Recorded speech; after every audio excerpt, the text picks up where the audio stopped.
Энэхүү мэдээлэл нь зөвхөн боловсрол мэдээллийн зорилготой ямар нэгэн эмчилгээ, онцлогоо, эмчийн зөвлөгөөг орлохгүй гэдгийг та бүхэндээ сануулъя.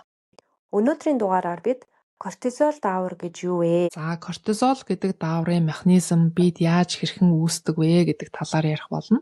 Мөн кортизол даавар бидний биед байх ёстой хэмжээнээсээ ихтгэх юм бол ямар сөрөг үр дагавар авчирдаг талаар ярьсан байгаа. За, түүнчлэн бид хоёр өөрсдийнхөө амьдрал дээр тохиолдсон жишээнүүдээр энэ дугаараа баяжуулаад ярьсан учраас та бүхэн таалагдсан байх гэж бодож байна. Ингээд дугаараа хүлээн авч сонсноо.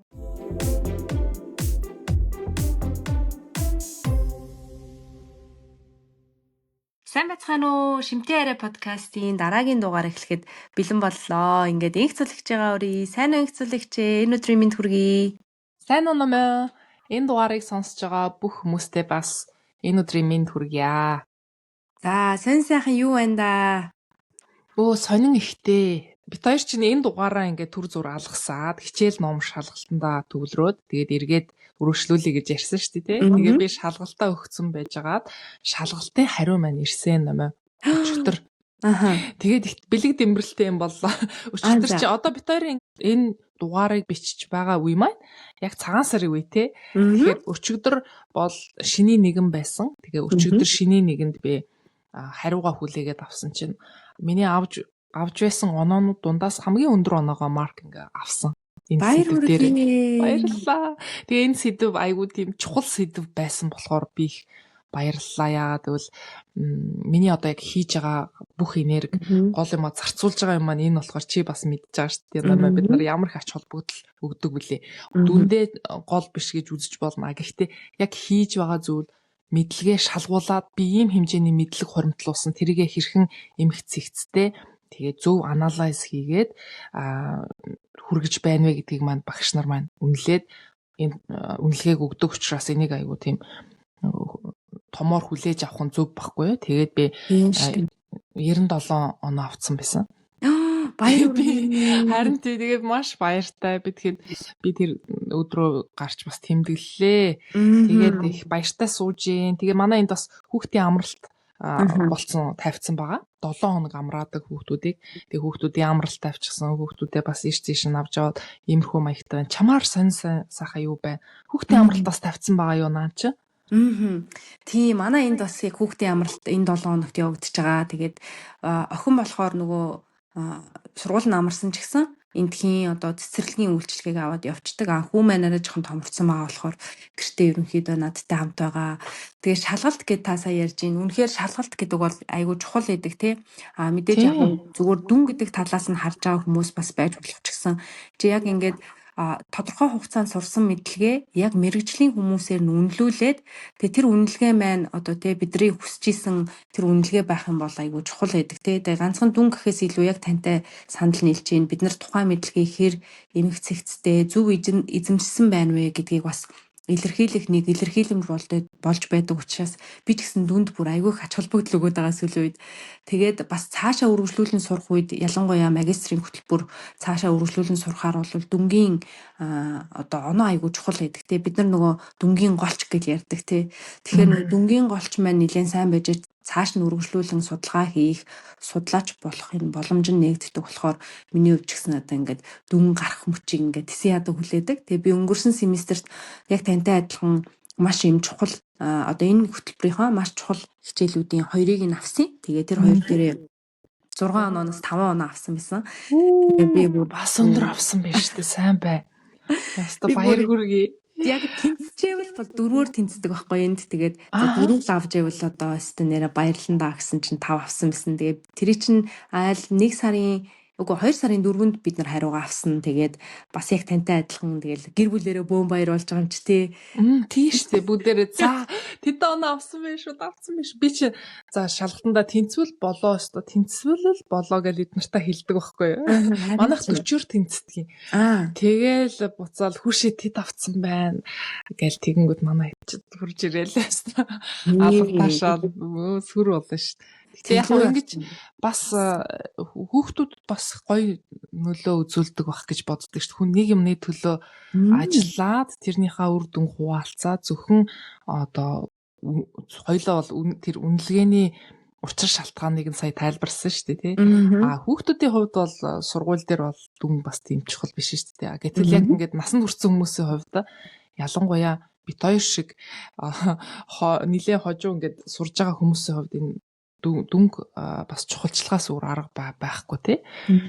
Авч үзэх хэрэгтэй байдаг. Баяр хүргэе. Баярлалаа. Өндөр оноо авсан байна. Баярлалаа. Гоё шүү. Шалгалт ингээд өгөөд дуусахаар тухайн үедээ бол ингээд амар стресстэй байгаа байхгүй юу? Амар стресстэй тий. Тэгээ бас нэг асуудал байна. Та бас мэдэрдэг л бах тий. Хоёулаас ярьж илүү яалаа нөгөө.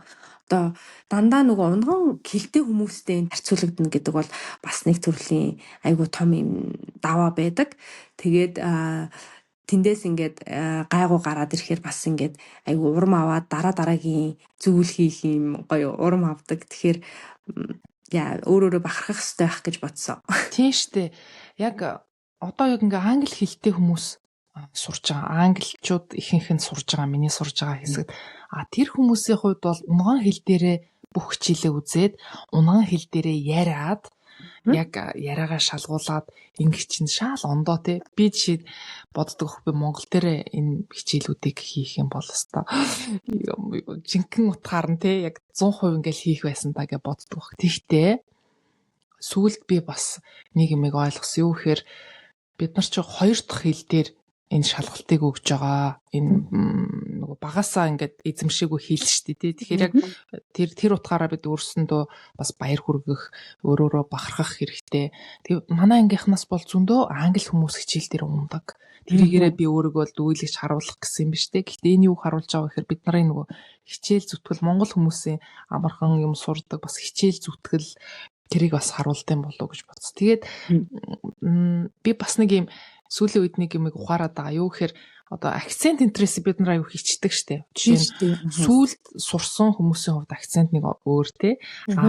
Багасаа сурж байгаа хүүхдүүдийн хувьд акцент нь бас өөр байгаа. Бид нарын хувьд нөгөө хожуу сурцсан учраас акцент ондоо байгаа. Гэхдээ тэрнээс өөрөөсөө ичээд хэрэггүй юм бэлээ. Яа тэгэхээр угаасаа нөгөө хэлний энэ бүтц тэр юм чинь ингээ ондоо болчихсон тийм Франц хүмүүс нэг англиар ярихдаа нэг ондоо аялахтаа ярьдаг. Хятад хүмүүс нэг ондоо аялахтаа ярьдаг. Тэгээ тэр аялганд нэг ач холбогдол өгөөд баймааргүй юм билэ. Гол нь нөгөө юмаа ойлгож гин үү те өөрийгөө илэрхийлж чадж гин үү хэр эмх цэгцэд оруулж organized олон талаас нь харж хүнд хүргэж чадж гин үү гэдэг дээрээ бид нар анхаарах хэрэгтэй юм билэ. Манай бас нэг энэ удаагийн супервайзер тэрэн дээр бас бид нарт айгүйх сайн дэмжлэг үзүүлээд бас ярьж исэн. Та нар бол ингээ өөр хэлтэй мөртлөө ярьж гин гэтэл бид бол өөр ямар ч хэлгүй мөртлөө ингээд байж штэ энэ төр гэл айгүй гоё дэмжих юмнууд яриад бахаар бас гоё дэмжлэг авд юм билээ. Яг үнэ.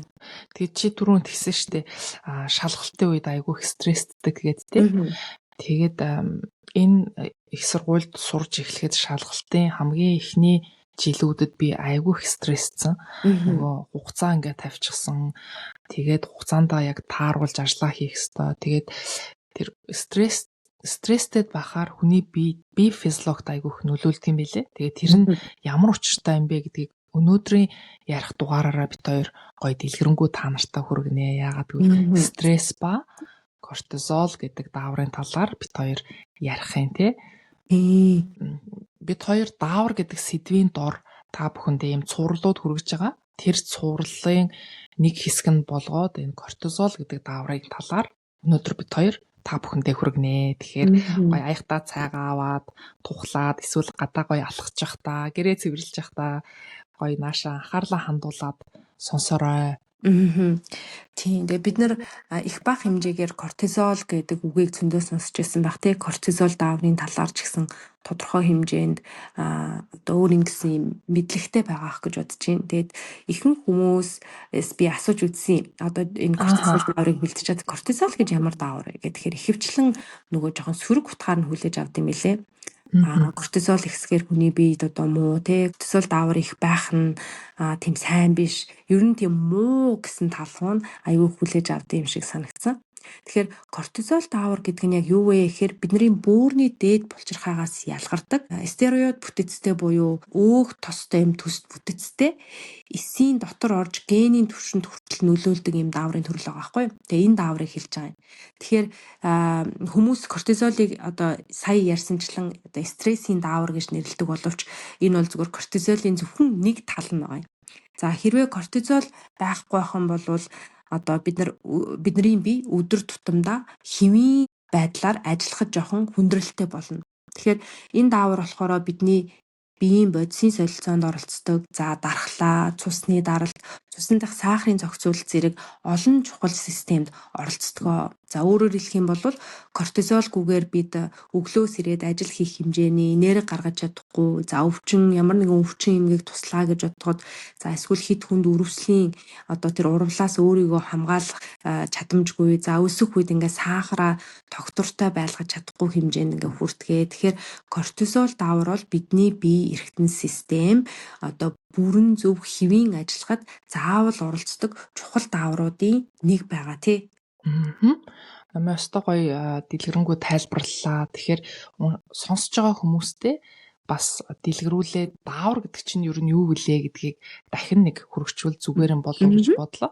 Ер нь даавар гэдэг нь болохоор бидний биеийн тэнцвэртэй байдлыг хангахын тулд бүх энэ системүүд байгаа. Тэр бүх системийн тэнцвэртэй байдлыг нь хангахын тулд хүний биеэс ялгараад нэг эсүүдд очоод мэдээлэл хүргэж байгаа тэр элч одоо мессенжер гэж хэлж болно. Бид нөгөө нэг рүүгээ мессеж явуулаад утсан дээрээ хүлээж аваад ингэх юм байна. Ээж намайг цаагаа чана гэж ингээд цаагаа чандаг шиг энэ даавар эсүүд дээр очихоор намайг ингэ гэж байна. Энийгээ ихсэг гэж байна. Энийгээ багсах гэж байна. Одоо ийм үйлдэл хий гэж байна гэдэг мэдээллийг эс хүлээж аваад тэр дагуу бидний бие тэнцвэртэй явагддаг. Жишээлбэл цуснд сахар ихсчихлээ гэхэд нэг даавар ялгараад энийгээ татаж аваараа багсгаараа гэд ингээд буцаад хэвийн байдалд очдог. Цуснд байгаа сахар хитрхийх багасчих юм бол цуснд сахар багассан шүү арга хэмжээ аваараа гэсэн ийм мэдээллийг хүргэдэг даавар биед бас ялгараад тэрнийхэн дагуу эргээд цуснд сахар бий болоод ингээд хэвийн байдалд ордог. Яг үүнтэй адилхан кортизол гэдэг энэ даавар маань тархинаас анх мэдээлэл аваад бөөрөнд очоод цусаар дамжиж бөөрөнд очоод тэгээ бөөрийн дээдлийн булчирхаанаас үүсээд одоо нөгөө эсүүдэд мэдээлэл хүргэдэг. Тэгэхээр сая номогийн хэлсэнчлэн ганцхан муу талаас нь харах биш энэ бас өөр гэсэн маш том үүрэгтэй. Тэгээ эсүүдэд нөлөөлж чаддаг ийм даавар байгаа. Тэгээ дааврууд зарим нь болохоор ингээд уурган бүтэцтэй байдаг бол зарим нь өөх тосны бүтэцтэй байдаг. Тэгээд энэ кортизол гэдэг даавар нь болохоор өөх тос шиг ийм бүтэцтэй гэж ойлгож болно. За энэ кортизол дааврын ялгарл болохоор тархи болон бөөрийн дээд булчирхайнд одоо бий болдог буюу HPA гэх тэнхлэг байгаа тий. Энэ тэнхлэгийн дагуу зохицуулагддаг ийм даавар байгаа.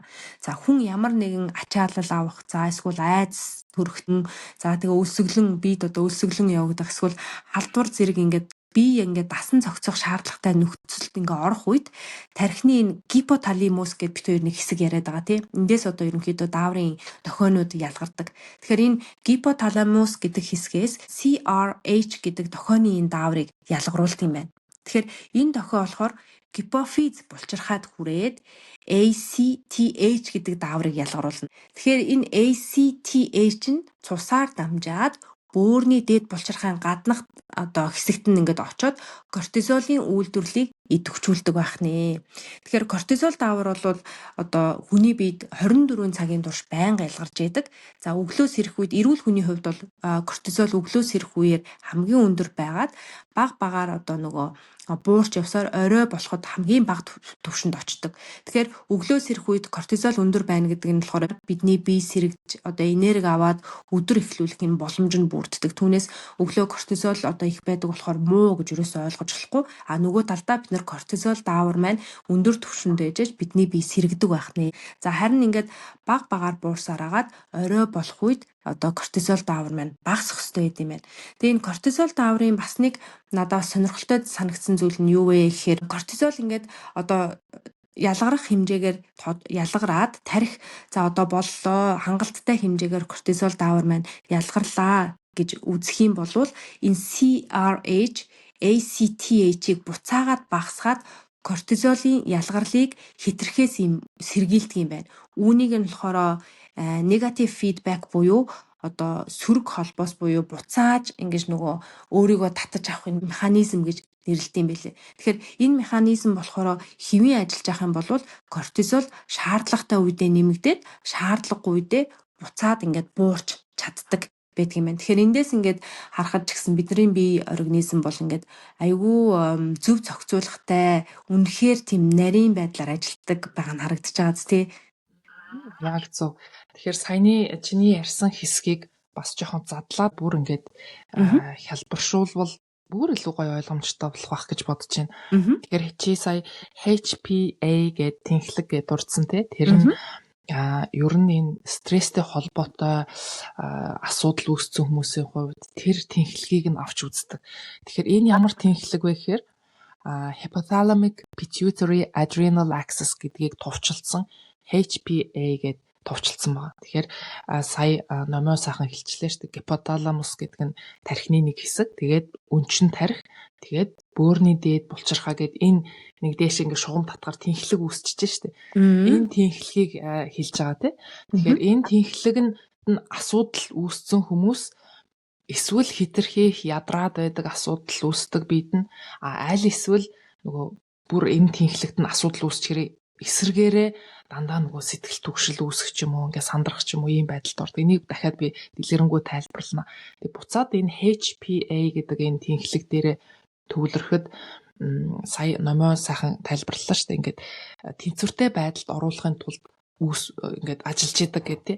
Тэр нь одоо хүний биеийн бүх систем дээр энэ negative feedback за тэгээд буцаад мэдээлэл өгч байгаа тэр нэг ийм систем бүх систем дээр ингээд ажилладаг. За тэрийг сайхан тайлбарлах юм бол биеийн хэм хэтэрхий өндөр өсөд халуурлаа гэхэд халууныг буулгахын тулд хүний бие ажиллаад эргээд хэм буурна. Хүүтэнд ороод ингээд дараа чичирлээ гэхэд тэрийг ажилуулахын тулд эргээд нөгөө negative feedback гэдэг нь болохоор энэ хэтэрхий доош орсон шүү. Тэрний эсрэг ямар үйлдэл хийж болох вэ гэдгийг нь дотор нь ингээд тэр систем нарийн ажиллаад ингээд зохицуулчихдаг. Яг тэрэн шиг энэ кортизол гэдэг дааврыг ингээд зохицуулаад энэ тэнхлэг нь бас яг хэвийн тэнцвэртэй ажиллаж явах хэрэгтэй. Өөрөөр хэлбэл өглөө болоход сэргэлэн цуваа босхын тулд кортизол гэдэг даавар бид үүсэх хэрэгтэй. Гэтэл байнгын архаг стресст ороод байнгын хэтэрхий стресснээсээ болоод кортизол их үүсээд ах юм бол одоо бид асуудал үүсэж байгаа учраас тэрийг багасгахын тулд энэ тэнхлэг нь дахиад ажилдаг. Тэгвэл бүр юм экстрим нөхцөлд аюулт одоо дайн дажинд явах ч юм уу те амар травма тохиолдсон нөхцөлд энэ HPA тэнхлэг бас ажиллагаа нь зөв ажиллаж чадхаа болоод ингээд гацчих тийм тохиолдлууд бас байдаг. Тэгэхээр яг л чиний хэлдгэр хүний биеийн энэ зохицуулалт айгүй нарийн тэрийг ойлгоод гоё дэмжиж явах юм бол бас гоё хэвийн байдалд нь оруулаад тэр тэнцвэртэй байдалд нь ингээд оруулах боломжтой. Тийм шүү. За тэгээд номоо маш гоё хэлсэн шүү дээ. Кортизол гэдэг дааврыг голдуу хүмүүс нөгөө муу даавар гэдээ ойлгоцсон байдаг гэдэг. Яагаад тэгэхээр стресс үүслээ, кортизол ихслээ гэж ярьдаг учраас. Гэтэл өглөөдөө кортизол даавар ялгарч иж хүн гоё сэргэгсэрээд тухайн өдөртөө бэлтгэгддэг. За бусад үүргүүд нь бас ямар үүрэг байдаг вэ гэхээр одоо элгэнд амин хүчлүүдийг глюкоз болгож хуургах үйл явцыг идэвхжүүлдэг. Тэгэхээр бидний элэг бас их том үүрэгтэй. Тэгээ тэрний нэг нь болохоор энэ глюкозыг бид үүсгэж өгдөг. Глюкоз юу вэ гэхээр бүх эсүүд, ялангуяа тархины эсүүдийн авч хэрэгэлдэг шимт хижээлнэ гэж ойлгож байна. Тэгэхээр хүнгээ сандарсан аюултай нөхцөлд орсон үед хүний биед глюкоз хэрэг болдог. Тэгэхээр тэр мэдээллийг яах нь энэ кортизол гэдэг даавар илгэн дээр очиод али глюкоз ялгаруулад гараа энэ хүн магадгүй бар ирээд энэ хүнийг одоо хазах гээд байна. Тэгэхээр зүхтаахын тулд тэр хүнд булчингуудад нь ийм их сурвалж хэрэгтэй болно доо. Эрчим хүчний. Тэр нь глюкоз учраас тэр мэдээллийг дамжуулаад ингэснээрээ хүний цуснд глюкоз бий болдог. За бас хүний илгэн дээр ийм өөхнүүд ингээ сайхан хуримтлагдсан байж идэг хэрэгтэй үед хэрэглэгдэнэ гэд тэр өөхийг одоо задлаад цус руу ингээд явуулахад бас энэ кортизол гэдэг даавар бас нэмэр болж мэдээл дамжуулдаг. Түрүүн би бас дурдсан нөгөө цуснд хэтэрхийх юу багасчаар, сахар багасчаар гликоген гэдэг нэртэй ийм дааврыг бий болгоод хүний бий болгоод тэгээд илгэн дээр нөөцлөгдсөн өөхн ингээд задардаг. Тэгээ энэ талаар би сахар номд бас бичсэн байгаа. Энэ дааврууд хоорондоо ямар үүрэгтэй байдг вэ гэдгийг товчхон дурдсан байдаг. Тэрийг уншвал бас илүү ойлгомжтой болох байх. Тэгээ бас нэг үүрэг нь болохоор энэ кортизолын үүрэг нь цусны бүлэгнэлтийг нэмэгдүүлдэг. Яагаад тэгэхээр жишээл бар ч юм уу чон ингээд хүн рүү дайраад хазчлаа гэхэд хүний биеийг аврахын тулд тэр хазуулсан шархыг нь өөрөөр хэлбэл түргэн эдгээгээд бүлэгнүүлээд нэгсэнд амийг нь аврах процесс явагдаж байна гэсэн. Тэгэхээр кортизол бас ийм гоё чухал үүрэг гүйцэтгэдэг. Цусыг бүлэгнүүлэхэд бэлэн болгоод гэмтэл авбал цус алдалтыг багасгах үүрэгтэй. Тэгэхээр кортизолыг дандаа муу талаас нь харах биш, бас их чухал үүргүүдийг гүйцэтгэдэг даавар юм байна гэж харах хэрэгтэй гэдгийг л хэлэх гээд байна. Тийм. Тэгээ кортизолын бас нэг чухал үүрэг нөгөө дархлаа болон өрөвслийг зохицуулах үүрэгтэй байдаг те. Тэгэхээр кортизол нь өрөвслийн урвалыг одоо бүр хүчтэй болгохоос сэргийлж өгдөг. Тэгэхээр анагаах ухаан ч гэсэн сүүлийн үед нөгөө зарим төрлийн одоо нөгөө өрөвслийн эсрэг эмүүдийг одоо энэ кортизолтой төсдүүлэлттэй эмийн бүлгээс бас гаргаж авдсан байлээ. Тэгэхээр үүнээс харахад ч гэсэн одоо бидний дархлаа болон одоо энэ өрөвслийг зохицуулах үйл ажиллагаанд бас айгүй чухал үүрэгтэй оролцдог юм билээ. За тэгэхээр одоо хоёулаа болохоор юуны талаар бас илүү түлхүү би ярихыг хүсэж байгаа вэ гэхээр кортизол даавар гэж ийм байдаг юм байна. Бидний биед ийм одоо чухал үүрэгтэй байна гэдгийг мэдээд авчлаа. Тэгэхээр бидний дунд нэг ийм ойлголт байдаг шүү дээ. Яна миний кортизол даавар ихтэж байгаа болов би сүүлийн үед ингээ хөвлөгөөрөө жоохон тархлаад байна. Би айгүй ядрамтгай болоод байна, сүлдээ болоод байна гэсэн одоо зүйлүүдийг айгүй хэрдэг те. Тэгэхээр ер нь хүний биед энэ кортизол даавар ихссэн байгааг бид нар яг яаж мэддэг юм бэ гэдэг талаар ярил ямар вэ? Маш чухал нарийн сэдв рүү оруулаад явчихлаа. Тэгэхээр энэ асуултанд хариулахын тулд хоёлоо энэ сэдвээр ярилцахын тулд эргээд дахиад нэг зүйлийн талаар бүр тодорхой ярих хэрэгтэй болох байх. Тэр нь юу вэ гэхээр одоо богино хугацааны стресс гэж юу вэ? Архаг стресс гэж юу вэ?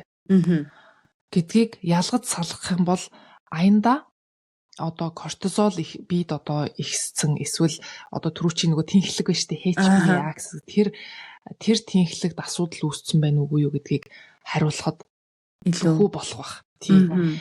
Тэгэхээр одоо дахиад эргээд нөгөө нэг жишээ авахад хотондоо хонтой айл байсан чинь хонтой ингээд тэмцэлдэх болжээ гэж бодлоо л да. Тэгэхээр одоо нөгөө кортизол гэдэг даавар маань бидний биеийг аврахын тулд мэдээлэл гэлс дамжуулдаг.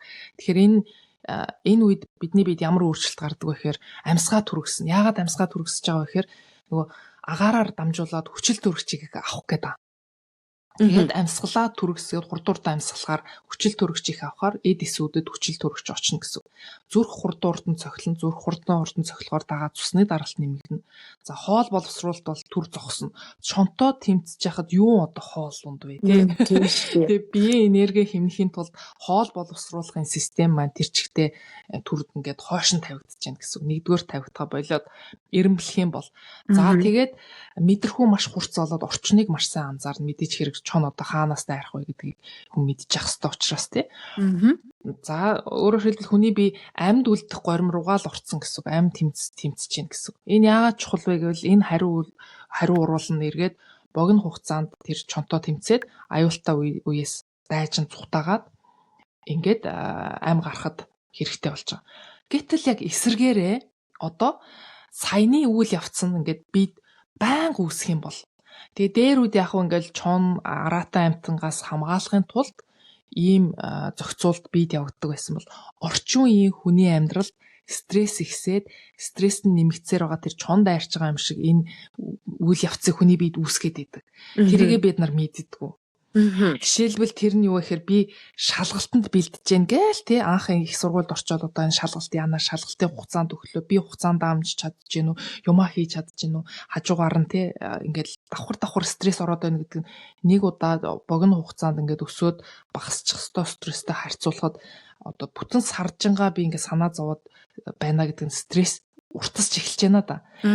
За тэгэл зам дээр гараад машина бариад явсан чинь түгжрээнд гоцлаа. Тэгэл стресстэй цагтаа харьж чадсангүй гэл хажуугийнхаа хүнтэй ям муруугаад ингээл стрессүүд ингээл олон талаас нэмэгдэж. Тэгэл шалгалтаа хийж чадахгүй байж хат над руу бас нэг имэйлүүд орж ирэл. Имэйлнүүдтэй хариулж амжсангүй гэжсэн чинь тогны мөнгөө төлөх цаг нь болцсон. Тургуулын хуудас ирээд. Энэ бүхэн нь яг нөгөө нэг чонтоо тэмцэж байгаа юм шиг зүрхийг хурд цохилуулаад нөгөө энерги хэмнэхийн тулд хоол боловсруулах эрхтэн маань жоохон муухан ажиллаж эхлэв те.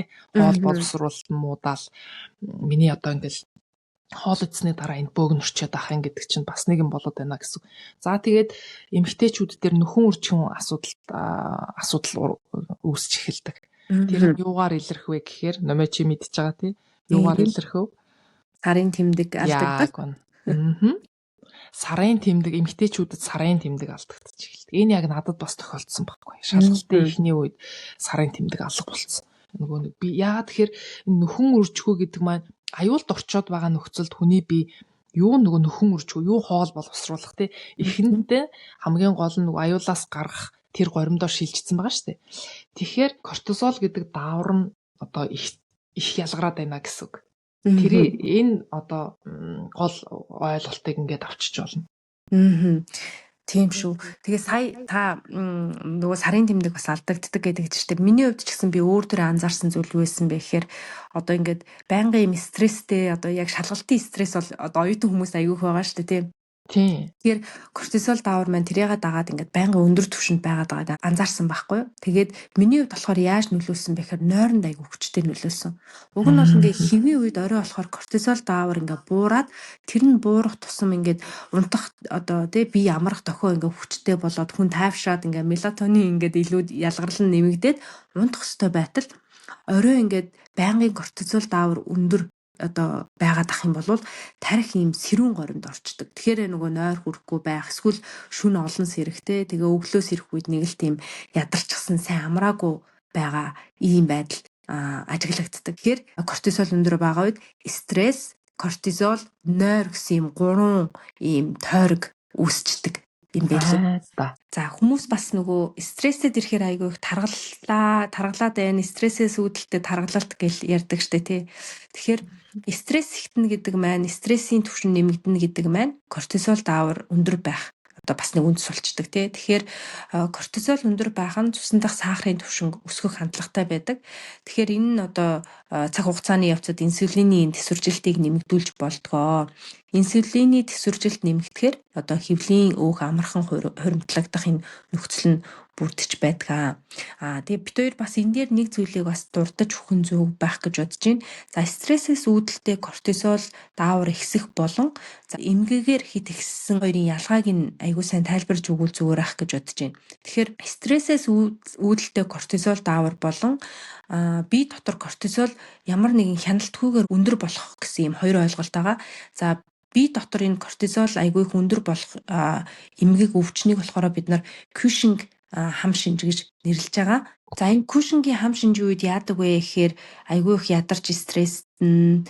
За тэгээ дээр нүүр нэлээд бөөрөнхий болох тэгээ хүзүү, нуруу орчим, өөх хуримтлагдах, за арьс нэмгэрч амархан хөхрөх, за хэвлийн орчмоор юм ягаавтар юм сунсан, зураас гарах, булчин сулрах, даралт ихсэх, сахар нэмэгдэх зэрэг одоо шинж тэмдгүүд илэрдэм байна. Тэгэхээр энийг бол заавал эмчийн хяналт онцлогоо шаарддаг ийм өвчин эмгэг юм байна. За нөгөө талдаас кортизол хит багадаг эмгэг гэж байдаг. Үүнийг болохоор Аддисоны өвчин гэж нэрлэдэг юм байлээ. За энэ үед болохоор яадаг вэ гэхээр хүн маш их ядарна, даралт амархан унана, жим буурна, давс ихтэй хоол хүнсийг одоо эдхийг илүүд үзэх ийм шинж тэмдгүүд илэрдэг байлээ. Тэгэхээр хэрвээ таны биед одоо эдгээр шинж тэмдгүүд одоо байх ёстой хэмжээнээсээ нэлээд хурц байдлаар илэрж байгаа бол бас эмчтэйгээ ярилцаад үзэхэд бас зүгээр юм болов уу гэд бодсон. Тэгэхээр архаг стрессийн үед одоо кортизол даавар байнгын нэмэгддэг гэдэг чинь шүү дээ. Тэгэхээр энэ үед бидний биед ихэвчлэн ямар шинж тэмдэг илэрдэг вэ гэдгийг тайлбарлах юм бол за нэгдүгürt орой унтахад одоо хэцүү байна те. Тэгээ шөнө айгүй олон сэрж болно. Өглөөс сэрэхэд айгүй их ядарсан тийм унтсан юм шиг мэдрэмж авахгүй өдрүүд байдаг шүү дээ. За тийм мэдрэмжтэй байж болно.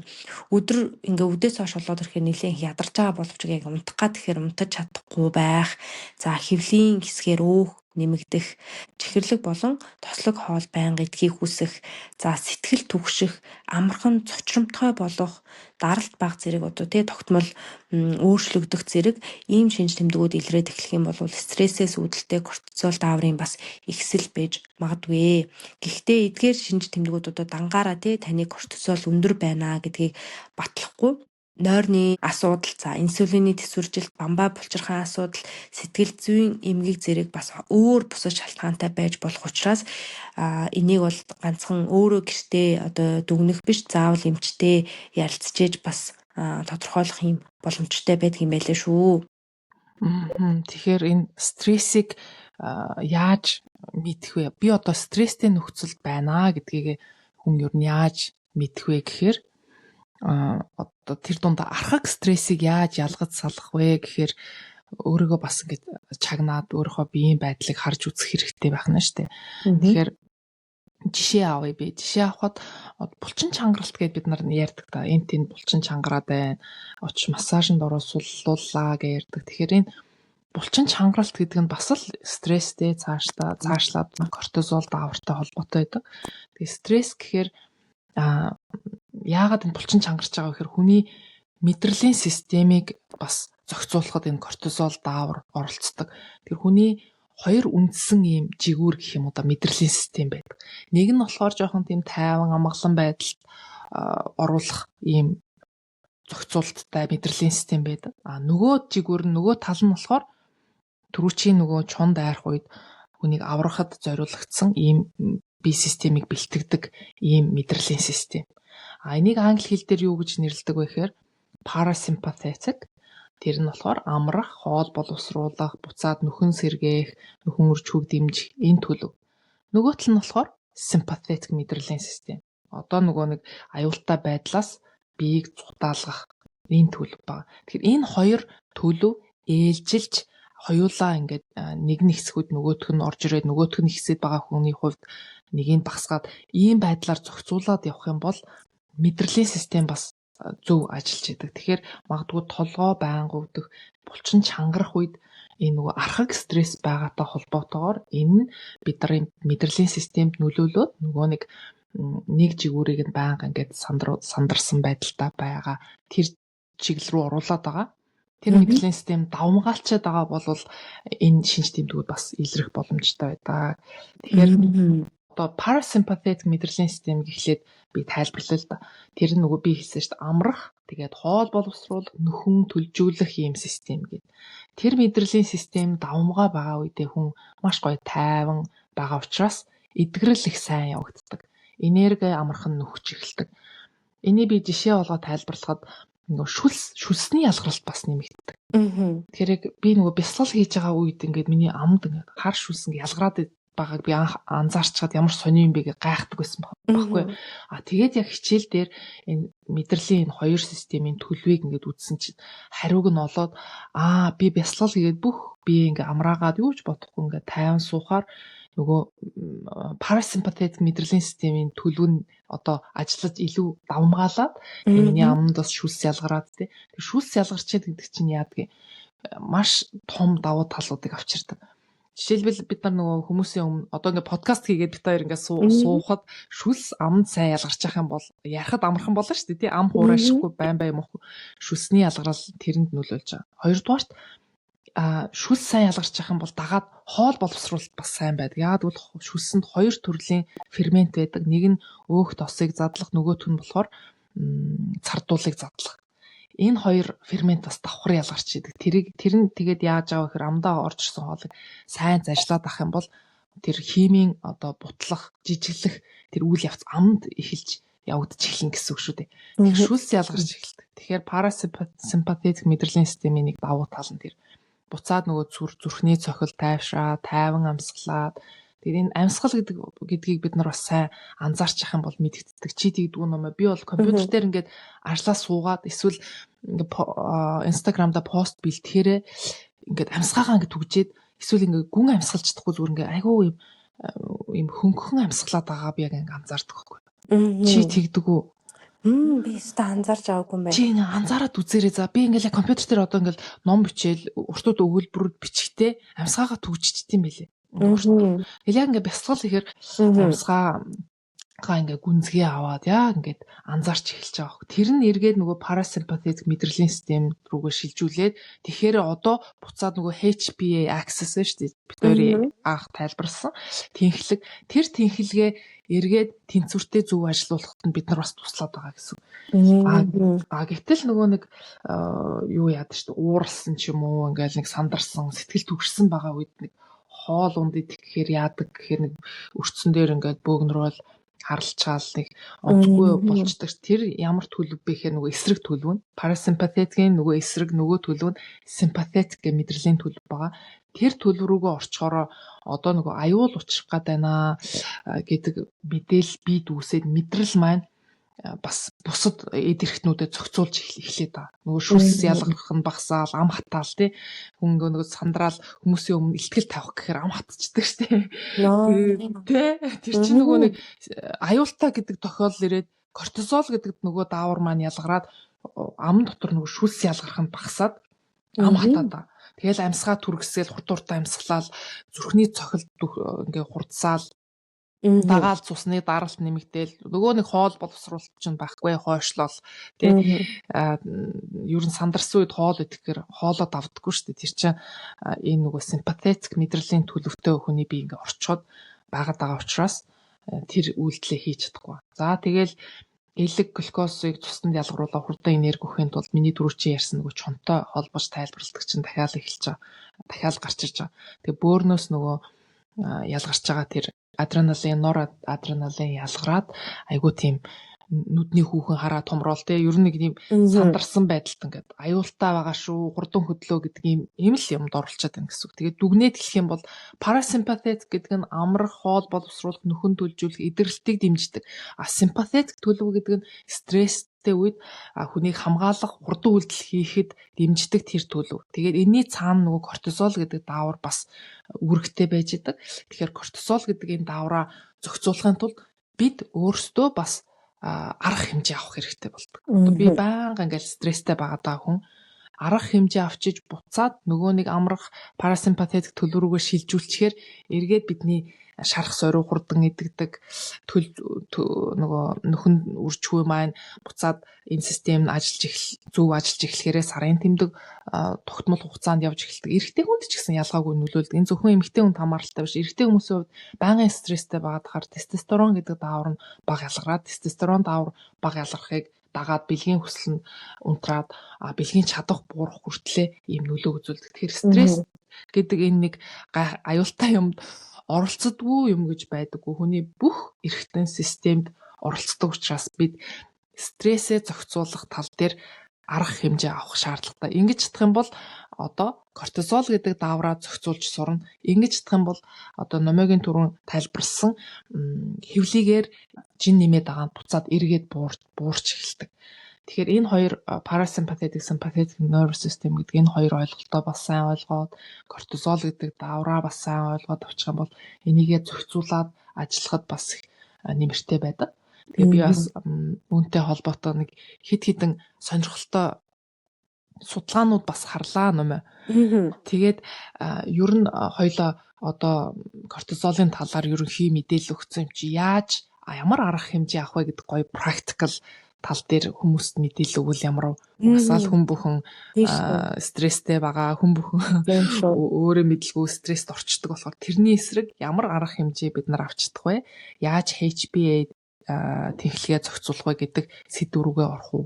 Тэгээ. Өстой сайхан санаа байна. Бид нар ингээд үндсэн гол зүйлийг нь ойлгоцсон. Одоо харин тэрийг яаж шийдвэрлэх вэ гэдэг нь айгүй асуулт болчиход байгаа шүү дээ.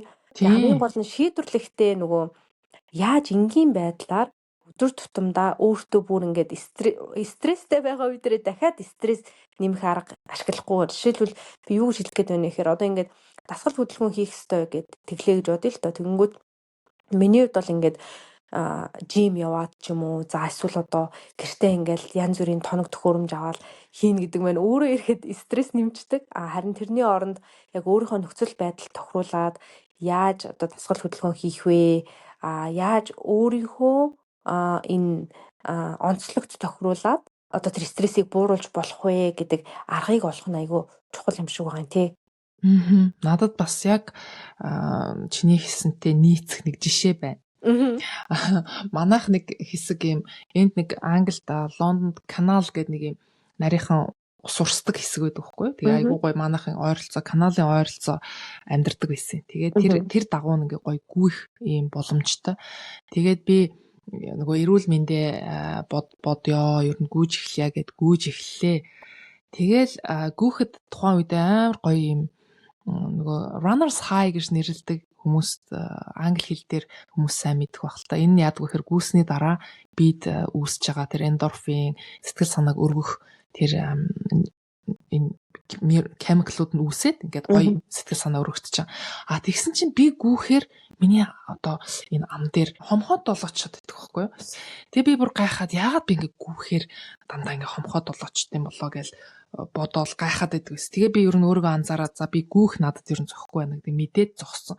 Тэгээ одоо ингээд анатом үзээд хүний биеийн одоо бүх энэ үйл ажиллагааг судлаад ингээд үзсний дараагаар эргээд бодох нэ би хоёр юм дээр буруу ажиллаад байсан юм билэ. Нэгдүгээрт сарын тэмдгийнхаа мөчлөгийг би анзаардаггүй байсан билээ. Яг сарын тэмдгийн мөчлөгийн талаар номын бит хоёр маш гоё дугаар бэлдээд хулантай хамт бэлтгэсэн ярьслага байгаа. Тэрийг та нар сонсоогүй бол сонсороо. Яаж мөчлөгтөө тааруулж зохицуулж ажил амьдралаа зохицуулах вэ гэдэг талаар байгаа тий. Тэгэхээр хүний яг одоо ингээд ядарсан үедээ би дасгал хийх ёстой гэж гараал гүгээд ахаар одоо тэр ядарсан үед кортизол даавар чинь бас нэлийн өндөр өссөн байгаа тий. Стресстэй байгаа үед. Тэгэхээр энэ кортизол дааврын онцлог нь болохоор ингээд задалдаг. Одоо булчин өрдгийн эсрэг булчин ингээ өрөөд зузаатгаад бүтээж яхад кортизол дааврын нэг онцлог нь болохоор тэр булчин задлаа багасгах тий. Гэтэл би ингээл гүүгээд байна гэдэг чинь өөрийнхөө бид зохицохгүй аргыг сонгочход би рүү бидээ хүчлээд тэр аргыг хэрэглээд байгаа хгүй. Тэгэхээр одоо миний нөгөө далд байсан вирус гарч ирээд ам дээр ингээд хомхоод л байгаа. Тэгэхээр энэ архаг стрессийн нэг нөлөө нь юу байдаг вэ гэхээр энэ далдмал нуугдмал ингээд чимээгүйхэн байж идэг тэр вирусыг ингээд сэтрээдэг. Тэгэхээр би тэр биеийнхээ эсрэг үйлдэл хийгээд байсан байгаа хгүй. Гэтэл надад одоо миний биед A-type гэж нэрлэж байгаа тэр ийм дандаа ингээд хурдан яарсан ийм төрлийн хүнд юу зогтдог вэ гэхээр тайтгаруулах төрлийн parasympathetic руу шилжүүлэх төрлийн дасгал тайвшруулах тэр дасгал нь зогтдог байгаа хгүй. Тэгэхээр би одоо энэ гүүхээ болж байна гэдэг нь өөрийнхөө биеийг ойлгоод өөртөө хэрэгтэй өөр төрлийн дасгалыг сонгож байна гэсэн үг. Тэгэхээр чиний түрүүний авж хэлсэн санаатай би бол 100% санал нийлж байна. Биеийнхаа эсрэг биш. Биеийнхаа зөгцсөн арга хэмжээг авах, хоёрт өөртөө дахиад стресс нэмэх биш тий. Одоо ингээл бүгдээрээ гартаа ийм юу зүүдэг штэ орчин үе тэд алхлаа. Тэрийг хилээд өгдөг нэг ийм цаг байдаг штэ. Тэдэн цаг унтсан. Тэр нь бас эргээд жоохон стрессийг нэмдэг юм болов уу гэж би хувьдаа боддгийг. Яагаад тэгэхээр одоо хитрхийх яагаад штэ өөрийгөө ингээл хянаад ирдэг тий одоо ингэста тэгста гэл ингэж тийхгүй урсгал сүрэх биш урсгалын дагуу бас амьдрах юм бол амьдрал бас сайхан болж ирдэг юм аа. Гэхдээ бас энд бас нэг нюанс хэрэгтэй бас ямар яг чи түрүү хэлсэн штэ зохицуулах аргаа олох хэрэгтэй. Тэр зохицуулах аргаа л олж чадвал бас энэ мэдрэлийн системээ бас дэмжиж өгөөд иж болно. Тэстэ тантай яг санал нийлж байна. Тэгэхээр одоо ингээл бид нар чинь айгүй олон их сурвалжаас ингээл мэдээллүүд авдаг, олон зүйлээр ингээд өдөөгддөг болсон шүү дээ. Тэгэхээр ингээл дасгал айгүй сайн хийж байгаа хүнийг хараад за одоо би юусоо ингээл дасгал одоо тэ эрчимтэй ингээд дасгал хийх ёстой байна гэж ойлгоод одоо өөрийгөө өөрийнх нь бие организм тэрийг сайн хүлээж авахгүй байгаа үед эсвэл буруу цагтаа эсвэл амьдралынх нь хэв маяг одоо тэр хүнийхээс шал өөр байгаа үед энэ тэрийг хийх нь бас ингээд тохиромжгүй юм шиг санагдсан. Тэгээ миний хувьд ч гэсэн яг ингээд айгүй тийм хурдтай дасгал хөдөлгөөн хийх нь миний биед бас ингээд зөвхөн байлээ. Тэрний юугаар илэрдэг вэ гэхээр нойроор айгүй их илэрдэг. Одоо жишээлх юм бол айгүй юм эрчимтэй дасгал хийцэн дараа хүмүүс уг нь унтах хэрэгтэй байдэн шүү дээ. Ингээд ядраад тэгэнгүүт миний хувьд болохоор эсрэгээрээ вирус ингээд унтаж чаддаггүй. Тийм болохоор яг тэр шинж тэмдэг дээрээ тулгуурлаад за окей, одоо миний стрессийн түвшин нэлээд нэмэгдсэн байгаа учраас одоо би энэ дээр яаж анхаарах уу, яаж мэдрэлийн системээ жоохон тайвшруулах уу, яаж энэ кортизол дааврыг жоохон хэвийн хэмжээнд нь аваачих вэ гэдэг дээр нэлээд төлхөө ажилдаг. Тэгээ миний хувьд бол хамгийн эхлээд хийдэг зүйл бол ерөөсөө л нойроо одоо унтахдаа айгуус яг нэг тогтмол цагт унтаад тогтмол цагт унтахыг сэрхийг хичээж байгаа. Гэхдээ яг тогтмол цагт унтна гэдэг бол жоохон хэцүү те. Харин өглөө сэрх цагаа яг ингээд тогтмол болгоос сурчих юм бол орой унтах цаг нь түүнийгээ дагаа тогтмол болчт юм билээ. Тэгэхээр хамгийн нэгдүгürt миний хэрэгжүүлдэг зүйл бол ерөөсөө тогтмол цагт унтаад тогтмол цагт сэрх гэсэн энэ зүйлийг хийж байгаа. Тэгээ дээр нь бид хоёр энэ подкастаараа бас ярьжсэнтэй дасгал хөдөлгөөний талаар ярьжсэн. Тэгэхээр дасгал хөдөлгөөнүүдээ бол тодорхой хэмжээнд хийж байгаа. Би сүүлийн үед йог нэмж байгаа. Тэгээ нөгөө нэг хүндрүүлэгчтэй дээшээ доошоо гүйдгээ бол хийж байгаа. Тэр одоо бүр нэлийн хүлд орчихсон. Одоо баг ингээд ачаал айгу баг мэдрэгддэг болоод байгаа. Тэгээд нөгөө компьютерийн хажууд байнга суухтаа бас нөгөө жижигхэн юм гантил бариад ингээд гарныхаа чинь ингээд баг зэрэг ажилуулах байдлаар өөртөө бас дасгал нэмээд байгаа. За тэгээд сургууль руу явахдаа сүүлийн үед одоо дулаарч байгаа болохоор өмнө дандаа машин юм уу эсвэл метрогоор явдаг гэсэн бол одоо айлуулах алхах гэсэн сонголтыг хийж байгаа. Тэгэхээр 7 хоногт нэг 3 хичээлтэй байлаа гэж бодоход ядаж нэг удаа сургууль руугаа арай нэг 15 минутын өмнө гараад алхах ч юм уу. Иймэрхүү байдлаар бас дасгал хөдөлгөөнөө нэмээд нойророо бас стрессийн түвшин ингээд бууруулахыг ингээд хичээж байгаа. Таны хувьд яаж ийн вэ? Ер нь энгийн арга хэмжээ авах л их зөв байдаг юм шиг надад санагддаг.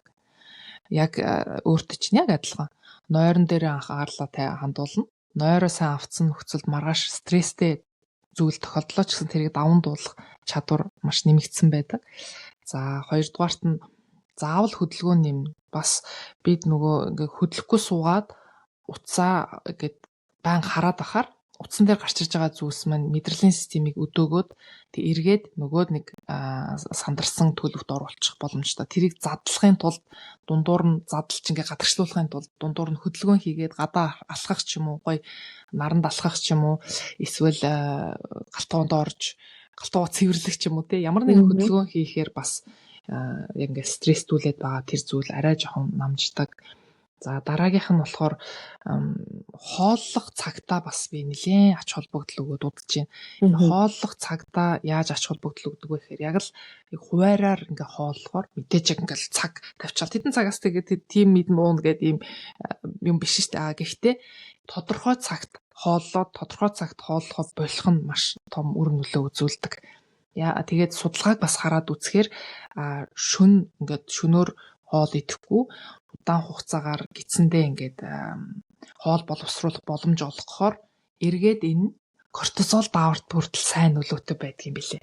Тэгэхээр яг энэ талаараа би нөгөө эрүүл дадлан мастер класс гэх тэмдэглэлтэй 12 цагийн завсралга авсан уу гэд асуулт асуугаад оролцсон. Тэгээд тэрийг тэмдэглэлийг хөтлж байгаа хүн тэрийгэ бодож жагаад орой идэх хоол өглөөний цай хоорондох цагаа зохицуулдаг. Яагаад ингэж байгаа вэ гэхээр энэ бас эргээд нөгөө нэг бидний кортизол гэдэг даавартай хүртэл холбогддог. За тэгэхээр энэ дээр би бас нэг судалгаа харсан юм аа. Энэ талаар нэг сонирхолтой судалгаа. Ямар судалгаа вэ гэхээр гидсэндээ ингээд завсралга олох тусам хоол идэхгүйгээр оройн хоолноос өглөөний цай хүртэл ядаж 12 цагийн завсралга олгохоор яадаг вэ гэхээр гидсийг цэвэрлдэг тусгай юм бичил биетүүд ажиллах боломж нь нэгддэг. Тэр үеэр бидний гидсийг энэ бичил биетүүд сайхан цэвэрлж өгнө гэсэн. Тэгэхээр гидсний дотор хаана илүү хурдан төлжих, нөхөн төлжих боломжтой байдаг. Тэгээ би бас нэг судалгаа харсан. Энэ судалгаа болохоор юу гэдэг нэртэй вэ гэхээр Mind Altering Microorganisms, the Impact of the Gut Microbiota on Brain and Behavior гэдэг судалгаа. За энэ судалгаа 2012 онд нийтлэгдсэн.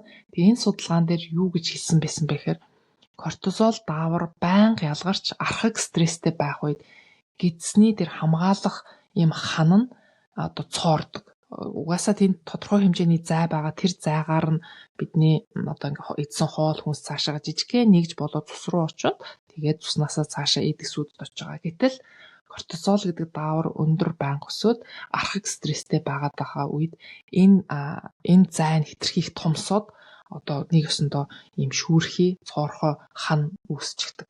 Тэгэхээр энэ нөгөө цус руу бидний дархлааг хамгаалж байгаа тэр эсүүдэд мэдээлэл өгөөд тэгэхээр дархлааны эсүүд нь одоо яадаг вэ гэхээр энэ бид одоо аюултай юм ороод ирчлээ гэд бид ийм өрөвсөл үүсчихдэг.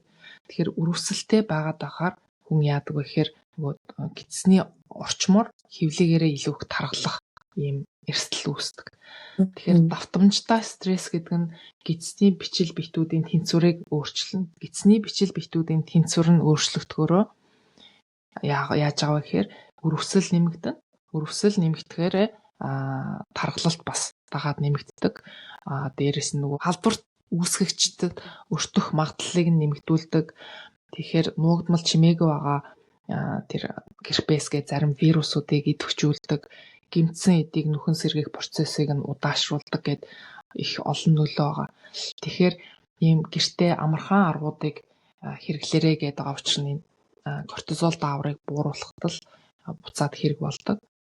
Тав дахь арга нь юу вэ гэхээр өөрийгөө ингээд тайвшруулах, горимд шилжүүлэх арга хэмжээнүүдийг бас их авдаг. Жишээлбэл хөлөө дээш нь ингээ хан руу өргөөд дээшээ ингээд болгоод тэг газар дээр ингээ хөвтгөр бидний бие юу гэж ойлгодог вэ гэхээр амрах төлөвт одоо аимшиггүй те энэ тэндээс одоо нөгөө чон дээр жишээ авах чонд айрахгүй байгаа байна гэсэн мэдээллийг эргээд мэдрэлийн системд хилдэг, дамжуулдаг. Тэгэхээр буцаад хүн ингээ гоё тайван байдалд ордог. Тэг би яг ийм байдалд хэвтэнгүүтээ бясалгал хийдэг. Тэгээд яг ингээ бясалгал хийхээр эргээд одоо дийлгэц гарахгүй, янз бүрийн юм бодохгүй. Тэгэхээр нэг 10 минут, 15 минут ч гэсэн эргээд мэдрэлийн системийг reset буюу эхнээс нь ингээ тайван төлөвт шилжүүлээд сандраад байгаа юмыг ингээ тайвшруулчихдаг. Тэгэхээр энэ талаараа бас л яг би нөгөө эрүүл дадал мастер класс тэмдэглэл дээр эхний хэсэгт ингээ оруулаад өгсөн байхгүй. Энэ 5 зүйлээ яг өөртөө хэрэгжүүлж ирсэн зүйлсээ судалгаануудаар батлаад тайлбарлаад оруулсан. Тэгэхээр яг энэ 5-ыг ингээд авч хэрэгжүүлээд авах юм бол хүний биеийн энэ дааврууд өөр хоорондоо холбоотой учраас энэ кортизол гэдэг даавар нь бас тодорхой хэмжээгээр зөв ажиллахад, зөв үедээ ялгархад нь бас тусалж идэг. Тэгэхээр ийм 5 аргыг бас хэрэгжүүлдэг юм байна.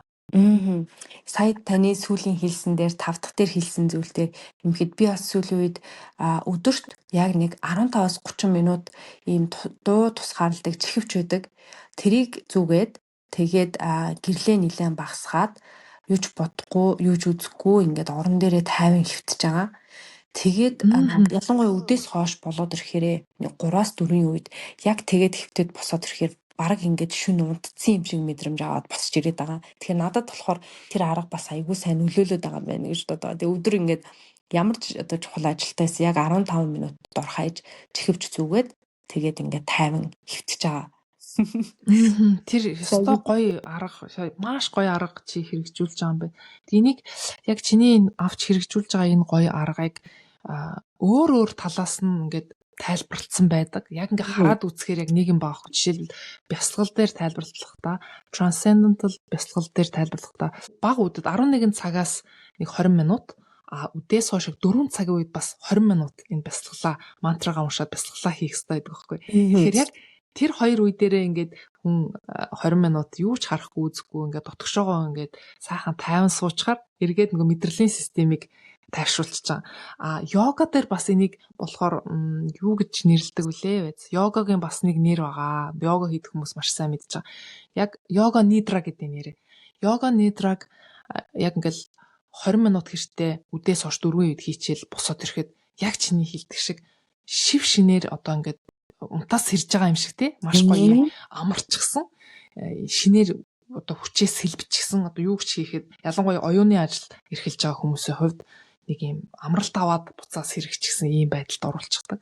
Тэгэхээр өөр шинжлэх ухааны талаас нь бас тэрийг бас нэрлэдэг нэр байдیں۔ Тэгэл бүгдээр ингээл өөр юм яриад байгаа юм шиг мөртлөө бүгд л нэг юмыг л яриад байгаа байхгүй тий. Яг л мэдрэлийн системийг тайвшруулах. Тэгэл гоё амралт олох юм. Reset болох. Тий. Яг тийм арга байгаа даа. Тэгээ бас үүнтэй холбогдуулаад хэлэхэд их гоё нөгөө судалгаа олсон гэдэг нь болохоор дууны талаар би судалгаа олж уншсан байхгүй. Тэгэхээр энэ нөгөө кортизол даавар нь өндөр өсөд байдаг ингээл архаг стресстэй байгаа хүмүүс дуу дуулахаар тэдний кортизол нь бас буурдаг. Гоё байгаа. Ямар гоё. Заавалчгүй нэг одоо кортизол буулгахын тулд муун гэхийн оронд бас өөрт юу байна вэ гэдгийг хараад үзэхээр сайхан дуудуулаад тий. Бид нар нөгөө нэг усанд орохдоо чи тэгдэггүй нөгөө шаурд орохдоо шүшүд орохдоо өөрөө шгүй дуудуулагдаад байдаг. Чинь яг ингээл дэлгэц харахгүй юм бодохгүй яг ингээл гоё төвдрөл халуусанд ороод зогсоход чинь дуудуулмаар санагддаг шүү дээ. Тэгэл дуугаа сайхан дуулчих юм бол бидний биеийн стресс бас буурах нь шүү дээ. Тийм байна тий. Манай энэ уртын дууг би бодоод байдیں۔ Уртын дууг бол нөгөө гоё ийм цэлгэр тал эсвэл гоё байгаль харахаараа хүн тэр уртын дууг зохиож дуулсан баг тий. Сайхан уртаар дуулдаг шүү дээ. Тэгээд тэр нь бас юу хэлж байгаа вэ гэхээр байгаль бас хүнийг тайтгаруулдаг эргээд тэр нь ингээд дуугаар илэрсэн байж болох юм гэж бодогдсон. Ягаад тэгэхээр аяллаар яваал них гоё байгальтай газар очихоор өөрөө ирэхгүй гоё дуу сонсмор дуулмаар санагдал ингээд хэлдэг. Уртын дуу тавина. Тэгээд тэр нь бас юу хэлж байгаа гэхээр бидний стрессийг зохицуулах, бууруулахад энэ байгаль их нөлөөтэй шүү. Таста бүгдийн зөндөө гоё тайлбарлчлаа. Би баг ингээд юм нэмэхгүй яг нэг сонсогч шиг ингээд хамт гэж сонссороо таарлаа. Надад нэмэх одоо ганцхан юм байна. Тэр нь юу вэ гэхээр кортизол дааврыг бас ингээд хит их ялгархаас сэргийлэхийн тулд бид нар цусан дах сахар дээр анхаарах хэрэгтэй байдаг. За кортизолын үүрэг бол инх цуглагч рүү хэлсэнтэй цусан дах сахарыг нэмэгдүүлэх юм үүрэгтэй. Тэгэхээр хэрвээ цусан дах сахар ингээд хит доошлох юм бол бие үүнийг болохоор аюул гэж хүлээж аваад кортизол ялгаруулж ингээд сахарыг нэмэгдүүлдэг. Тэгэхээр би энд юу хэлэх гээд байна гэхээр бид нар ингэдэж штэ.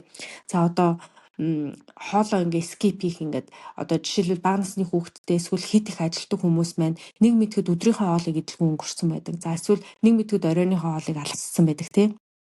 За эсвэл одоо нөгөө жин барих чинь гэдэг одоо илчилгээ багасгах тий эсвэл гинт огцом хоолны хэмжээг багасгах.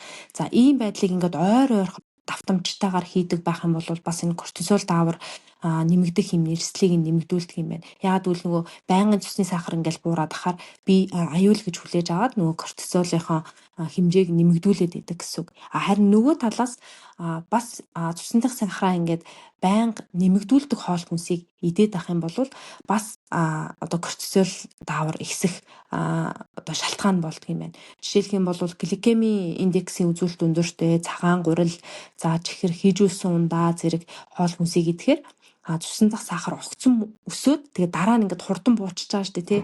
Тэгэхээр нөгөө огцом буусан үед би дахиад стрессийн дохио байна. За кортизол даавраа нэмэгдүүлье гэд ингээд нэмэгдүүлчихдэг. Тэгэхээр нөгөө кортизол даавар маань бас ихсэх нэг шалтгаан болоод идэг учраас бид нар яг таны хэлсэнчлэн хоолоо яг тэгээ тогтсон цаг тайлбарлах идэх шаардлагатай байх нэ. Тэгээд одоо жим барих ч байгаа эсвэл мацаг барих ч байгаа болвол бие сайн мэдэрч бие багаар бэлдсэний дараагаар хийхгүй бол ингээл байнгын огцом ингээд өөрчлөлт авах юм бол бас энэ кортизол даавар бас нөлөөлдөг байх нэ.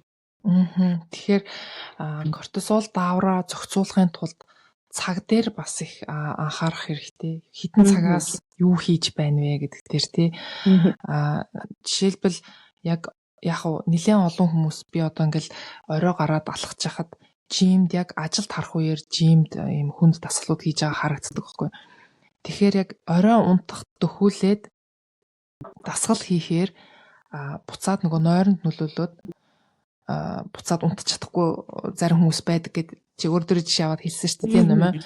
Тэгэхээр тэр магадгүй тэр цагаа урагшлуулад нөгөө дасгал хийх цагаа урагшлуулад чаддаг бол өглөөгөр хийсэн арай илүү дээр кортизолын талаас нь аваад үзэхээр дээр байдаг. Яагаад тэгэхээр энэ дасгал хийхээр бас кортизол гэдэг даавар маань бас нэмэгддэг учраас тий. Тэгэхээр унтах төхүүлээд магадгүй дасгал хийдэг бол тайвшруулах төрлийн йога ч юм уу арай тийм тайван төрлийн дасгал хийвэл бидний биед бас илүү сайн байдаг. Гэхдээ яг хуу бит хоёрын ингээ яриад хахаар дасгал муу гэсэн ойлголт авчих үед дасгал хийх сайн, дасгал хийж иж бас кортизол эргээд зохицуулагддаг. Гол нь нөгөө тайминг буюу хідэн цагаас хийж байна вэ гэдэг нь чухал. Тэгээ кортизол даавраа яг зөв үед нь ялгаруулъя, дэмжье гэх юм бол энэ байгалийн цагтаагаа холбох хэрэгтэй. Энийг circadian rhythm гэж байгаа.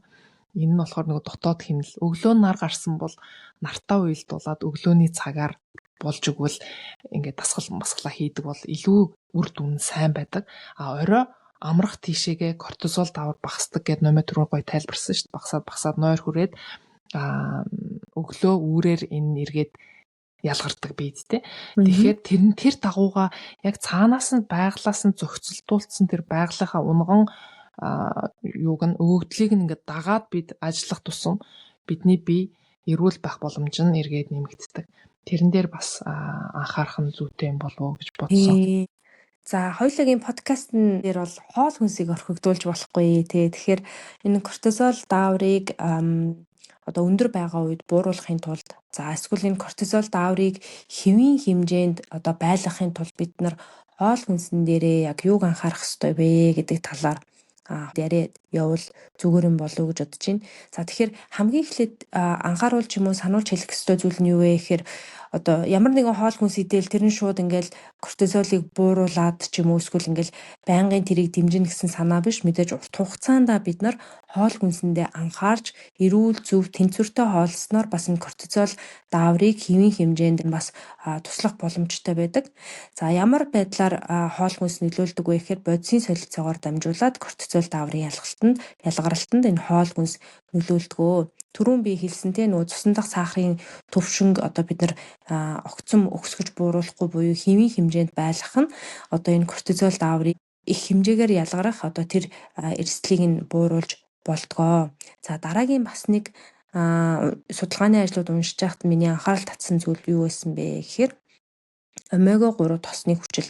За омега 3 тосны хүчлэр баялаг хоол хүнсийг бид нар өдөр тутамдаа хоол хүнсэндээ, хоолны цэсэндээ хэрэглэх нь энэ HPA тэнхлэгийн одоо зохицуулалтанд алдагдсан байгаа энэ зохицуулалтыг эргээд сайжруулахад ийм чухал нөлөө үзүүлдэг юм байна. Тэгэхээр омега 3 тосны хүчлийг ямар хоол хүнс ихээр агуулдаг вэ гэхээр бүх төрлийн тослог загаснууд байна. За зарим төрлийн үр болон самарт агуулдаг. За үрнээс гэх юм бол хамгийн элбэг олддог бидний өдөр тутамдаа хэрэглэдэг чаа үр байна. За маалингийн үр байна. Самар гэхээр бүх төрлийн самар байгаа тий. Буйл самар байна. Хуч самар байна. Ангахай самар гэд төрөл бүрийн самруудаас омега 3 тосны хүчлийг агуулж байдаг. Тэгэхээр эдгээр хоол хүнсийг бас одоо хэрэглэх нь энэ кортизол дааврын одоо ихссэн үед чухал ач холбогдолтой байдаг бахнэ. Тэгэхээр саяны омега 3 дээр бас нэмж хэлэхэд омега 3 тосны хүчил нь эргээд тархинд бас сайнаар нөлөөлдөг. Бие дүүсээд байгаа тэр өрөвслүүдийг намжаахад бас сайн нөлөөтэй байдаг. Жишээлбэл гидсэнд өрөвсөл үүссэн байгаа нөхцөл тэрийг бууруулна. Тархинд бас нэлээд их өрөвсөл явагддаг. Тархины эсүүдэд. Тэгэхээр тэр тархинд үүсээд байгаа тархины эсүүдэд үүсээд байгаа өрөвслийг намжаахад энэ омега 3 бас тусалдаг. Тэгэхээр бид тархиас хамгаалаад тархиа эрүүл байлгаж чадах юм бол стресс тохиолдлоо гэхэд эргээд тэр стрессээ зохицуулах чадвар нь бас сайжирдаг учраас тархи руугаа чиглэсэн, тархиа дэмжсэн хоол хүнсийг бас хэрэглэж авах хэрэгтэй. Тэгээд тархин дээр бас аваад ярахад тархийг ер нь бол ийм өөрчлөгдөх чадвартай гэж үздэг. Өөрөөр хэлбэл тархи одоо ингээд бидний хийсэж байгаа үйлдэлээс хамаарат нэг ингээд тодорхой хэмжээнд ингээд тогтцсон байгаа шүү дээ. Гэхдээ тэрийг нь яг ингээд зориод өөрчлөх юм бол өөрчлөх боломжтой гэж үздэг. Зөвхөн нэг ингээд чигтээ байгаад ах биш. Жишээлбэл тархиа дэмжсэн шинээр юм сурах, шинэ хэл сурах, шинэ ном унших, эсвэл шинэ хөгжим тоглож сурах. Энэ бүхэн нь эргээд нөгөө тархийг сайн байлгахад нь тусалж идэг үйл явцууд. Тэгэхээр тархи руугаа чиглэсэн энэ үйлдэлүүдийг хийхээс гадна хоол хүнсийг бас хэрэглэж ивэл зүгээрээ. Тэрний нэг нь болохоор саяны номогийн хэлсэн омега 3 тосны хүчтэйг агуулдаг тэр төрлийн хоол хүнсүүд байна. За тэгээд бас эргээд нөгөө нойроо дэмжиж гэвэл стрессээ бууруулах гэвэл энэ tart cherry-ний juice бас их сайн нөлөөтэй. Яг гэвэл мелатонин агуулдаг, мелатониныг дэмждэг. Тэгээд энэ tart cherry-ний juice нь бас нэг олдоц тийм сайн биш юм байл л дээ. Одоо Англид бол байдیں۔ Яг ингээд юуны дэлгүүрүүд рүү, эрүүл мэндийн дэлгүүрүүд рүү орохоор байдгийн байлээ. Тэг үнийн хувьд болохоор бас нэлээ өндөр талдаа ордог. Tart cherry juice нь. Тэгээд дасгал хийдэг хүмүүст бас булчин маш сайн сэргээж өгдөг учраас энэ juice бас их зүгээрээ. Сонирхолтой юм байна. Тэгвэл tart cherry juice олж бас хүнсэндээ хэрэгжилж ивэл зүгээр юм байна тий. Тийм, улирлын үед нь бас олоод хэрэгжилж ивэл бүр л нөгөө хоол хүнсээр нь хэрэглэвэл бүр илүү сайн шүү дээ. Бүхэл хэлбэрээр хэрэглэвэл. Тийм. За дараагийн хүнс болохоор эслэг байгаа. Бид хоёр одоо баг бүх дугаар дээрээ эслэгийн талаар ярьж байгаа тий. Тэгэхээр эслэг агуулсан хоол хүнс нь ямар чухал ач холбогдолтой вэ гэхээр сахарын огцон өсөлтийг ингээд бууруулдаг. Тэгэхээр сахар огцон буурах үед нөгөө кортизол дааврын ялгаралт нэмэгддэг гэд би өмнө бас ярьсан тий. Тэгэхээр энээс сэргийлэхийн тулд бид нар эслэгээр баялаг бас хоол хүнсийг идэж өгөх нь энэ кортизолын дааврын системд бас айгүй чухал үүрэгтэй байдаг. Тэгэхээр жишээлх юм бол бүхэл үрийн үр тарианууд за тэгээд жимс ногоог болж өгвөл хальстай хамт хэрэглэх байдлаар бас эслэгийнхаа хэрэглээг нэмэгдүүлж өгөх юм бол бас энэ кортизолд бас сайнаар нөлөөлдөг байх нэ. За мөн дараагийн бас нэг одоо бидний өдөр тутамдаа хэрэглэдэг маш шидэд хүнс бол эсгсэн хүнс байгаа тий. Тэгэхээр тараг байж болж гин, кефир байж болж гин, төрөл бүрийн даршилсан ногоонууд маань эзний хэвийн бичил биетүүдийн орчныг дэмжиж өгдөг. За энэ нь болохоор эргээд кортизолын бас түвшинд эргээр нөлөөлдөг гэж үздэг юм билээ. Тэгэхээр таргаа бид нар өдөр тутамдаа бас хэрэгжилж явах юм бол бас урт хугацаанд эерэг үр дүнс авчирдаг байх нэ. Маш чухал юм байна. Эргээд бүх юм л эргээд гидсний бичил биетүүдтэй холбогдчиход байгаа шүү дээ. Эрүүл мэндтэй холбоод ярихаар л гидсний бичил биетүүд яригддаг. Тэгэхээр энэ гидсний бичил биетүүд бас стресстэй холбоотойгоор нэмэгдэж, багасж, тэр нөгөө тоо толгой нь өөрчлөгдөж идэг. Ялангуяа ганцаардалтай холбоотойгоор гидсний бичил биетүүд бас өөрчлөлт ордог. Сөргөөр шүү дээ мэдээж. Тэгэхээр стресстэй ингээ холбоод ярихаар ганцаардал нь энэ стрессийг нэмээд үүнтэй холбоотойгоор гидсний бичил биетүүдийг нь багасгаад, ашигтай бичил биетүүдийг багасгаад ингэхээр эргээд нөгөө ханаад том хурдан авдаг вакцин хийлгэлээ гэхэд нөгөө амархан буцаад сэргэж чаддгүй тий. Эсвэл өөр юу байж болох вэ гэхээр байн ойрхон өвчин тусдаг тий.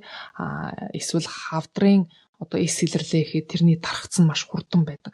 Тэгэхээр ер нь энэ кортизол дааврыг зохицуулах, энэ стрессээ зохицуулах гэдэг нь бүх юмтай л холбогдчиход байгаа. Бүхэл зүйлтэй холбогдоод байгаа. Тэгэхээр стрессээ бууруулахын тулд бид нөгөө найз нөхдийн хүрээлэл, гэр бүлийнхээ хүрээллээ их сайн хадгалж тий одоо тэрэндээ их ач холбогдол өгөх хэрэгтэй. Тэгээ хүүхэд сургууль дээрээ ганцаардж гин үү, цэцэрлэг дээрээ ганцаарч гин үү гэдэг маш их ач холбогдол өгөх хэрэгтэй. Үүнтэй хамаарад бидний дархлааны асуудал бас яригддаг учраас тэгэл байн болж өгвөл олонтой ингээ хамт олонтой байж тэдэнтэйгээ сайхан харилцаатай байх нь бас хоол унднаас гадна бас нэг юу болчихж байгаа, дэмжих арга болчихж байгаа. За эргээд хоол хүнс гэх юм бол магнаар илбэг хоол хүнс хэрэглүүл их сайн. Төрөл бүрийн самар байна, ногоон бууцай, ногоон навчид ургамлууд байна. За ямар хоол хүнсэнд ямар амин дэмүүд агуулгаддаг вэ гэдгийг нь яг ингээ хүснэгтэр сайхан сахар номдоо би бас оруулаад өгсөн байгаа. Би өөрөө бас нөгөө хүнсээ цуглуулахдаа тэрийг харж агаад би энэ төрлийн одоо хоол хүнсээ түлхүү авах хэрэгтэй юм байна гэд аваад ингээ зургийг аваад гарчдаг. Их амархан байдаг. Тэгэхээр сахар ном авсан хүмүүс маань тэр хэсгийг нь бас сайн харж агараа. Яагаад гэвэл стрессийг бууруулахад бас Б-гийн комплекс буюу Б-гийн төрлийн амин дэмээ бас түлхүү хэрэгжилж авах хэрэгтэй. Витамин С мэдээж хэрэг бид үүсэж байгаа тэр одоо оксидант гэж нэрлэдэг байгаа хортой зүйлсийг багасгаад антиоксидант нэмдэг зүйл нь витамин С агуулсан хоол хүнс байдаг. Цайраа бас нэмэгдүүлэх хэрэгтэй.